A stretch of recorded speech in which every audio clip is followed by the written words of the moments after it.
मेवात में हुए तशद्दुद को लेकर जमीयत उलमाए हिंद ने अपना एक डेलीगेशन मेवात भेजा था, जो आज वापस आ गया है। मौलाना हकीमुद्दीन कासमी ने क़यादत में जमीयत उलमाए हिंद का डेलीगेशन हरियाणा के आला अफसरान से भी मिला। जमीयत उलमाए हिंद के जनरल सेक्रेटरी मौलाना हकीमुद्दीन कासमी ने बताया कि हमारा एक डेलीगेशन मेवात गया था, जो सभी जगहों का जायजा लेने के बाद और साथ ही साथ हरियाणा और मेवात के आला अफसरान से मुलाकात करने के बाद आज लौट आया है। मेवात में हुए दंगों को लेकर मुस्लिम तंजीम जमीयतुल उलमा हिंद ने एक कमेटी का गठन किया है। वो कमेटी मेवात में दौरा किया और साथ ही साथ आला अफसरान से यानी सीनियर ऑफिसर से भी मुलाकात की और दंगों की वजह जानने की कोशिश की। हालांकि वो कमेटी आज वापस आ गई है कि जो जमीयतुल उलमा हिंद के सदर हैं मौलाना महमूद असद मदनी, उन्होंने फिलहाल कैमरे पर तो कुछ नहीं बोला, लेकिन जो जनरल सेक्रेटरी हैं नियाज अहमद फारूकी, उनका साफ तौर पर कहना है कि हमने इस कमेटी का गठन किया था जो पूरे हालात का जायजा लेकर लौटी है। आज हमारी उस पर मीटिंग होगी, उसके बाद भी कुछ रायशुमारी की जा सकती है। तो वही दूसरी तरफ महाराष्ट्र में ट्रेन के अंदर जिस तरीके से वाकया पेश आया, उसको लेकर भी जमीयतुल उलमा हिंद ने अपना रुख साफ किया है और साफ तौर पर महाराष्ट्र सरकार हो या फिर दूसरी गवर्नमेंट एजेंसी, उनसे इस बात का मुतालबा किया है। ये सवाल किए गए हैं कि आखिर किस तरीके से नफरत की आड़ में इस तरीके से मुसलमानों को मारा जाएगा। वहीं दूसरी तरफ साफ कर दिया गया है कि मेवात में जिस तरीके से दंगे हुए, वो कहीं ना कहीं सुनियोजित तरीके से, प्री प्लान तरीके से उन सभी चीजों को अंजाम दिया गया। वीडियो जर्नलिस्ट मोहित के साथ सैयद मुबशिर, जी मीडिया, दिल्ली। मेरे साथ मौलाना हकीमुद्दीन साहब हैं, जनरल सेक्रेटरी हैं जमीयतुल उलमा हिंद की। जो टीम वहां गई थी उसको लीड कर रहे थे। बात करने की एक बार कोशिश करेंगे कि क्या क्या चीजें वहां पर देखी गई, किस तरीके के हालात हैं। मौलाना साहब, सबसे पहले खैर मकदम आपका सलाम पर। और दूसरी सबसे अहम चीज मैं जानना चाहूंगा आपसे कि आप लोगों की एक टीम गई, कितने लोगों की टीम वहां गई थी मेवात, और क्या क्या चीजें आप लोगों ने वहां पर अपने देखा कि क्या क्या हुआ था, किस तरीके से हुआ था।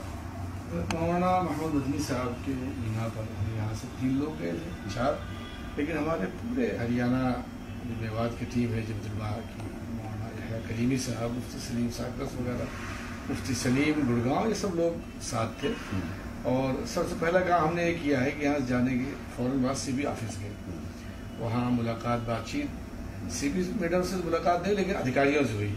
फिर हम लोग हॉस्पिटल पहुँचे जहाँ हाफिज साहब का पोस्टमार्टम हो रहा था। तो अफसरान ने एक काम बहरहाल उन्होंने अच्छा ये किया है, जो मेरी बात हुई और बातें कई दफे हुई। यहाँ जो कमिश्नर हैं लेडी हैं गुड़गांव में, जहाँ जहाँ मस्जिदें हैं वहाँ पॉइंट लगा दिया है, पुलिस का पहरा लगा हुआ है, वहाँ पर मौजूद पुलिस का पहरा लगा हुआ है। सोना में कुछ मस्जिदें भी 4-5 मुतासिर हुई हैं, शीशे और दरवाजे वगैरह तोड़े गए हैं, 4-5 दुकानें तोड़ी गई हैं। लेकिन इससे बड़ा नुकसान ये है कि एक तरह का खौफ का माहौल पैदा किया जा रहा, लोग पलायन कर रहे हैं। ये नहीं होना चाहिए, ये हमारी जिम्मेदारी है। मैंने उनसे भी कहा था कि हुकूमतों की जिम्मेदारी है कि अपने शहरियों को की जान माल, इज्जत आबरू की हिफाजत करें। आप इत्मीनान दिलाइए कि यह मुल्क हम सब का है और आप यहीं हैं, यहीं रहेंगे, कहीं जाने के लिए आपको बेचैन नहीं होना चाहिए। और हमने भी लोगों से अपील की, हम आपके जरिए से भी अपील करना चाहते हैं कि इस तरह के अफवाहों का ख्याल न करें, न ध्यान दें। अगर कोई वाक़या ऐसा कहीं पेश आता है, उसकी तहकीक करके आप हमें बतलाएं, हमारी मकामी जमीयत को बतलाएं, गुड़गांव को, मेवात को। तो उम्मीद है कि इंशाअल्लाह ये हालात जल्द दुरुस्त कर लिए जाएंगे। तो लगता है कि मेन वजह वही है जिस तरीके से पूरा मेवात चला है। जी हाँ, बिल्कुल बिल्कुल, मैन मास्टर माइंड वही है, सारे मामलात का कसूरवार वही है। गवर्नमेंट इस सिलसिले में कसूरवार है। अगर उसने गिरफ्तार कर लिया होता तो आज जो सूरत हाल पैदा हुई ये कभी नहीं हो सकती थी।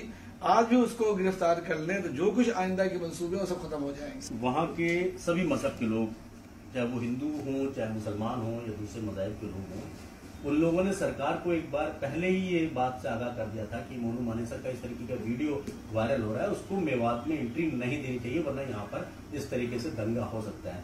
आपको लगता है कि वहाँ के लोकल जो थे उनके कहने के बावजूद भी प्रशासन को जो कदम उठाना चाहिए था वो नहीं उठाया, जिसकी एक बड़ी वजह बनी?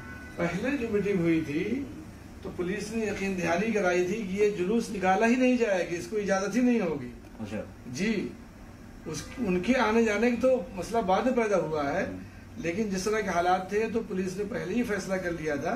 खुद एसपी साहिबा ने, जो अभी मौजूद है लेकिन छुट्टी हुई थी, तो दूसरे साहब को चार्ज दिया गया था, तो पहले ही तय हो गया था कि जुलूस नहीं निकलेगा। मतलब इसकी परमिशन नहीं थी? परमिशन की ये मुझे मालूम नहीं थी या नहीं थी। अच्छा। पर जो वहाँ मकामी साथियों से प्रशासन ने यकीन दहानी कराई थी उसके उल्टा हुआ है। चलिए, बहुत बहुत शुक्रिया हमसे बात करने के लिए। एक लाइन थी कि मजहब नहीं सिखाता आपस में बैर रखना, हिंदी हैं हम वतन हैं हिंदुस्तान हमारा। लेकिन राजनीति की बिसात पर जिस तरीके से आम जिंदगियां हुई जाती हैं उससे साफ जाहिर होता है कि जिस तरीके का पूरा माहौल तैयार किया गया उसके बावजूद भी सरकार का पूरी तरीके से इसमें फेलियर था।